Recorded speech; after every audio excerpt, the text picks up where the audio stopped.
Joe Rogan. Joseph Rogan? Yeah, he's out of Texas. Oh, Texas. I don't really think I'm on his radar. So Something tells me you are. Oh, yeah. Like when you're young and you're coming up and you see people that are doing better than you, like, F that guy. It's normal. But Well, super we know unhealthy people for you. our age who are still doing that shit. Of course. Don't Comics. Marc Maron. Don't say it. I mean, I don't get it. Well, holy shit, guys, we have a lot to talk about in today's video because it would seem that there's a comedy civil war brewing, and I can hardly keep up with everything being said by all the different comedians involved. And yes, I know, some of you are going to say, oh, insert comedian's name is a hack, and I would never call him a real comedian. Yeah, I know. Take it easy, all right? Or don't. I don't give a shit. This whole thing reminds me of a theater kid drama, but it's potentially even gayer than that. Some of the comedians who have gone at each other's throats are Joe Rogan finally responding to Marc Maron's statements about him, Chris D'Elia and Whitney Cummings going back and forth, trashing each other, and now Andrew Schulz has spoken about Andrew Santino and Stavros Halkias. Not directly, but subtly. In today's video, we're going to talk about all of the comedians who are going after each other, and I'm going to give my opinion on all of them. So if that sounds interesting to you, then let's hop right into it. To begin with, let's start with the biggest call out of them all, being Joe Rogan finally responding to all of the criticism he has received from Marc Maron. This podcast episode with Brian Callen has been talked about a lot by my peers already, but what I found the most compelling about Joe's response to Marc Maron was that we often never see Joe play in the filthy pig pen that is shit-talking and gossiping about other comedians. Joe has voiced that he hates involving himself in this, and I think he's being sincere when he says that, to his credit, but what really caught my eye about this response was just how well aware he was of everything Marc had been saying, as well as some very niche statistics Joe memorized about Marc's comedy audience and ticket sales. He also blames a lot of Marc's wrath on jealousy and bitterness rather than it being professional criticism. I'll show you what I'm talking about right here. I've done what they do. I've hated on people. I definitely did when I was younger. It's just not smart. Well, we know people our age who are still doing that shit. Of course. Don't Comics. Marc Maron. Don't say it. I mean, I don't get it. I get it. He's sad. He's sad. He wants other people to hurt. That's what it is. It's just not charitable. It's also he's pathologically jealous. Like he's like literally mentally ill. Like, do you understand? Marc, when he first started, when he was just first coming up, was friends with Mitch Hedberg, and then Mitch Hedberg hit, and he couldn't be friends with him anymore. Really? Yep. Stop being his friend. Same thing with Louis C.K. Louis C.K. and him were tight. Louis blew up. Marc didn't. He had to fucking hate him, and he turned on him.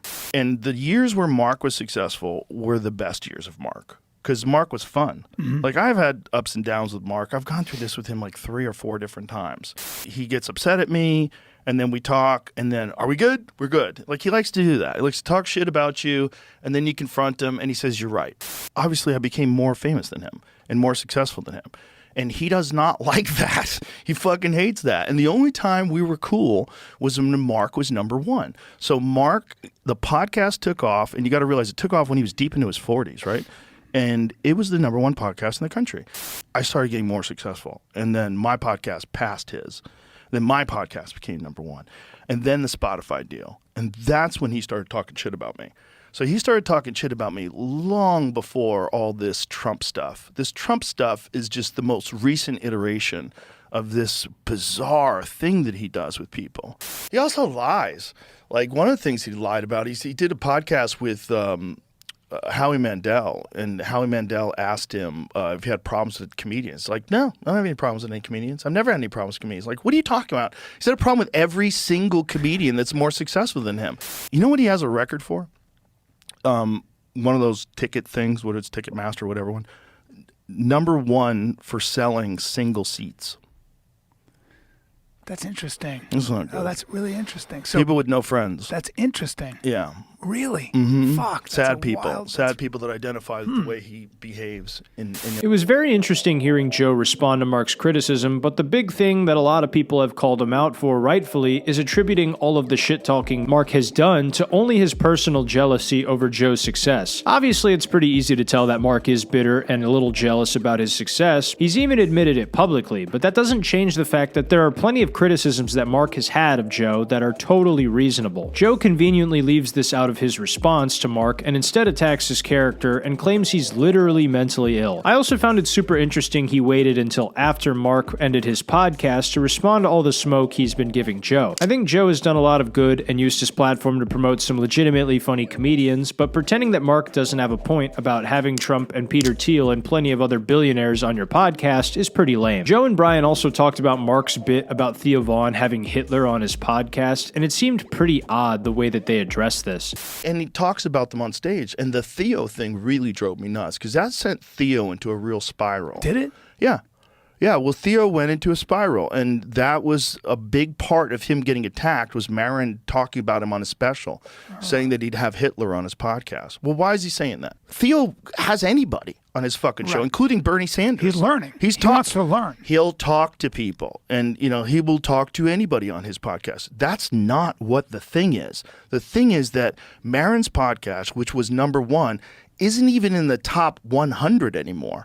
I just found it strange that Joe and Brian are talking about Theo like he's an autistic kid when he's a 45-year-old grown-ass man. They also said Theo has anyone on his podcast, which is not the own they think it is. Because that's pretty much the entire premise of Marc's bit in the first place, is that Theo would have had Hitler on his show. But oh well, who gives a fuck? I find it super odd that Joe is the anti-woke guy who talks about comedians being the last line of free speech in America, but clutches pearls when a comedian jokes about another comedian. I mean, come on, Joe. I've defended him in the past for things I think he gets a little too much hate on, but I really can't defend this. Additionally, I really don't think Theo's recent spiral had anything to do with Marc Maron either. That just seems like a diversion on Joe's part, but I could be wrong on that. In sum, Joe refuses to acknowledge Marc's reasonable criticism and attributes all of it to him being bitter and his podcast no longer being in the top 100 before it ended. Moving on, we saw Andrew Schulz talk about the Riyadh Comedy Festival and criticize the comedians who are desperately trying to justify their choices to perform there. Shout out to Flagrant, bro. We got the best fans in the world. Our fans didn't give a flying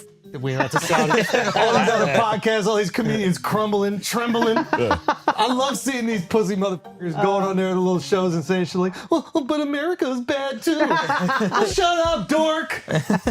All these comedians terrified of their own audience. You can go perform for your fans wherever they are in the world. I will go perform for my fans wherever they are on the whole planet. Okay? People don't decide where they're born, you idiots. Even the Middle Eastern ones, though? Well, maybe not them. They're beneath me. But, like, maybe just the white countries. Because that's what they're all saying, right? They're like, how dare you perform in non-white countries that don't have the exact same rules as us? Because what they're saying is you're taking money from the government. Good. My fans get a discount. There you go.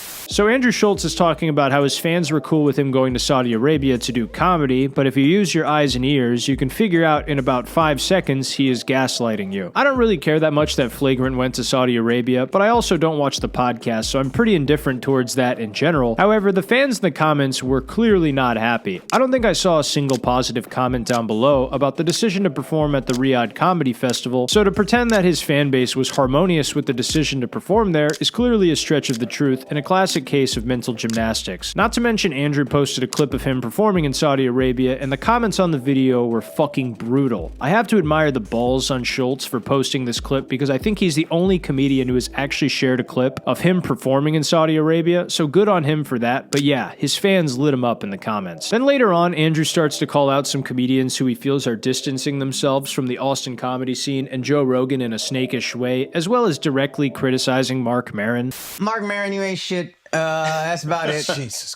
Yeah, I'm tired of this He motherfucker. ain't shit. A lot, not just him, a lot of these comedians ain't shit. Like, Yeah. I've been seeing a lot of comedians, like, trying to, like, separate themselves from Austin lately. Have you seen this? Yeah, of Like, course. I've seen a lot of these comedians, like, really trying to create distance from Austin, like, what's happening in Austin. A lot of comedians that, like, use Joe and his millions of followers to boost their careers, that went on there to promote their specials, that performed at the club, like, really used Joe's power and influence that he was very generous to give them. And all of a sudden there's like a little internet backlash. And now I see these comics like kind of vocally talking shit, that they would talk all this shit, by the way, behind closed doors, because it's what comics do, but like real like rat weasel shit.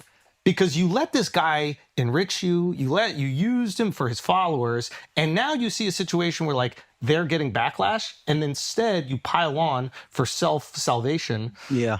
Not get your boys back and refute some of the rumors that exist on the internet. Listen, the majority of comics at a comedy club suck. Okay? They do. I go to the cellar and roll my eyes at half of these motherfuckers before I gotta go on and mop up the bombs that they fucking do. Okay? Okay, this idea that they're all good, but what we're not gonna do is pretend like there aren't fantastic comics there as well. Yeah. Okay, Shane is fantastic. Yeah. Derek Posen is fantastic. Yep. Brian Simpson is fantastic. When going on Joe Rogan made you a millionaire for 6 years in a row, all these comics were fucking quiet. They were complimentary. They were being so sweet because they wanted to get in.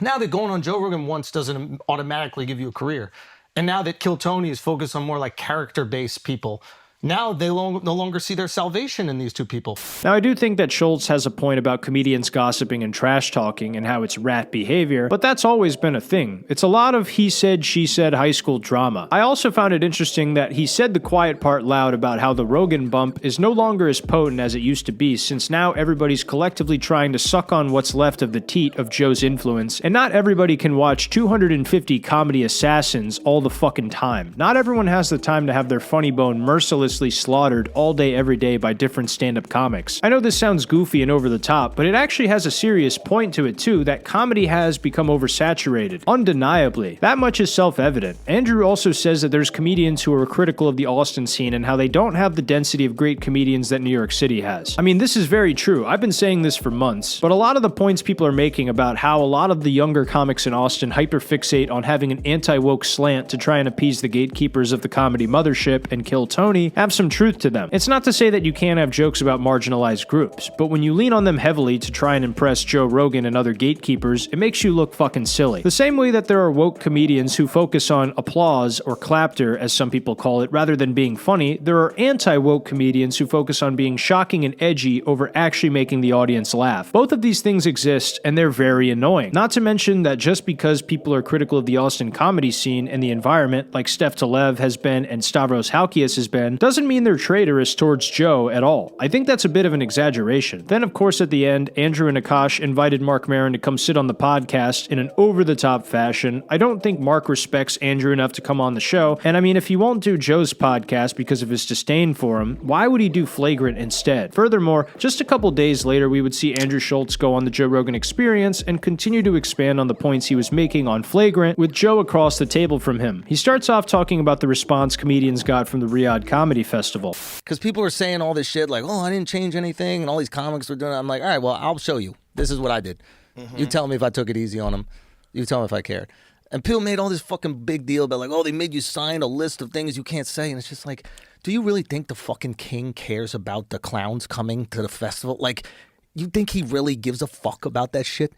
No. Like, well, he would care if it was humiliating. It's some middle guy who's like, I don't want to get in trouble, so I'm going to say this. They do that shit anywhere you go. They did that shit when I was in UAE. I didn't fucking look at it. I'll never look at a list once in my life. I'll perform wherever my fans are. I don't give a fuck. Like, that's my take on it. It's like, I'm going to perform wherever my fans are. I don't give a fuck what their governments do. I'm going to perform for my fans. Simple as that. That's what it is. I just happen to have fans over there. There are a lot of guys who like can't perform outside of Brooklyn who are like, I would never go. And it's like, well, no one was asking you. Right. No one's inviting you. Yeah. You also don't have to. Right. But it might be different if you got like tons of DMs of people going, please come out here. We've been watching your special. We've been doing all these things. You're like, oh, that'd be really awesome to come perform for you guys. I know I already talked about this, but I heard a theory recently on why the Saudi family may have done this. Some of these rich people may simply get off on the idea of watching these comedians fold on their morals and destroy their brands. So they offered them a bag just to see them fold on it and make their supporters pissed. That's why they offered Shane a 7-figure sum and then doubled it when he rejected. They might have some type of fetish or deep desire to make these comedians bend on their principles. Maybe I'll discuss that in a future video, but then they get onto the topic of people gossiping and trash talking and trying to get Joe to bite. Like right now, there's this internet trend, oh, the fucking manosphere, blah, blah, blah, blah. And I think I see guys who you were very generous to, like you let your platform, your millions of followers, the biggest show on the planet, help them make tons of money, help them really have success, build their own platforms. And now they see like an internet trend about like the manosphere or whatever, and I see guys like trying to create a little separation. I see all of a sudden it's like, yeah, you use this guy to make millions of dollars and get all these fans, and now you see online outrage and you're like, oh no, that's them, that's not me. It's like, you had no problem being part of the Avengers. You know what I mean? You had no problem being in the photos. You had no problem before. There'll be like an organized campaign to try to take you out. Oh yeah, with bots. Yeah. Like people don't even think the bots thing is you real. pay for it. You can hire them. And why? And there's other countries that are involved in that shit too. Not to be like, it's not even no conspiratorial, but like I think a little bit. That's what the comedy festival, the Riyadh thing, was a little bit. Probably. Because it was so peculiar. It's like they're already so entrenched into like our entertainment, and then all of a sudden we went out. And I think sometimes something gets a little bit of buzz, and then people, send the bots to create a little friction or separation. And then people hop on board. Exactly. I think the bot argument is a lame-ass cop-out. Bill Burr said the same thing about how bots are riling people up. It's like, dude, if you go into your comment section and read them, these comments are mainly real people. Unless you want to say most of your comments and viewers are bots, which I don't think you do, the idea that all the negative feedback is bots farming engagement is just false. Not to glaze them, but the YouTubers Podcast Cringe, Too Lazy to Try, and Elephant Graveyard have a combined sub count of over 1 million. Are all of the people subscribed to these channels bots? No, they're not. These channels have voiced critical opinions of today's comedy ecosystem and have garnered a huge following from doing it. I think that by itself shows enough that a lot of comedy fans resonate with those opinions. Also, Andrew talks about Santino and says how he feels like he backstabbed Joe a bit, but Joe says he loves Santino and that that's his boy, and Andrew immediately backs off. Very interesting to see this whole thing play out. I do think they're right that Maron is bitter, and Santino and Bobby Lee definitely leaned into the controversy by letting him air his grievances, but that doesn't mean that Santino or Bobby betrayed Joe. Furthermore, another bit of comedy drama we saw was Whitney Cummings responding to her fans and calling them racist for disavowing her choice to go perform in Riyadh, and age of consent denier Chris D'Elia made fun of her for how she handled the situation. It started with Whitney subtweeting him by saying his family is well off. Then Chris responds with this, and it's actually not a bad point. Okay, so you also believe that the Chinese government and the Chinese people are exactly the same. It's just racism. I think it took me a second, because when people are going like, oh, you're doing something unethical, I'm like, oh, these must be ethical people, let me listen. And then you're like, oh no, you're just racist. People are like, oh, you sellout. I love when a Nepo baby tells comics who grew up poor that they're sellouts. People whose dads have points on huge television shows are like, I have a backup plan, a trust fund, you're a sellout. You still got 35 millionaire comedians going over to Riyadh and playing in Saudi Arabia, even though half of them were very serious about the Me Too movement. And then they go, what's the bag? Bro, they won't let women show their mouths. The worst part about this is Chris actually made a good point, and he's one of the worst dudes I could think of in the comedy world. I think Whitney is flailing and latching onto the same cope as Bill Burr by just claiming all these people are racist and uneducated, which is a lame cop-out for sincere criticism. Not to mention the coping is going to make even more people turn on her, but maybe she doesn't care about that. I guess we'll find out later on. The whole Riyadh comedy situation is seeming to be a bit of a problem for some of the fans of these comedians, especially the ones who have been politically sanctimonious or had politicians on their podcast in the past. With all of the big talk about comedy criticism, Joe felt the need to address Marc Maron's criticism, and Andrew Schulz also went on to give his thoughts on all of that as well, and his fans are certainly letting him know how they feel about that in the comments down below. But all in all, this was some of the big waves that have been crashing in the world of comedy as of lately, so I wanted to cover some of it and give a few of my thoughts, and I hope you guys enjoyed it. If you did, make sure to leave me a thumbs up and subscribe to the channel, and also hype the video down below to help more people see my content. And if you want to see more videos from me, click the link on your screen to watch my previous video about the Austin comedy scene and how Joe Rogan aided it in turning it into a comedy roast zone. A lot of people enjoy this video, and I bet you will too. If you haven't seen it yet, click the link to check that out next. Other than that, I hope you have a great rest of your day. God bless.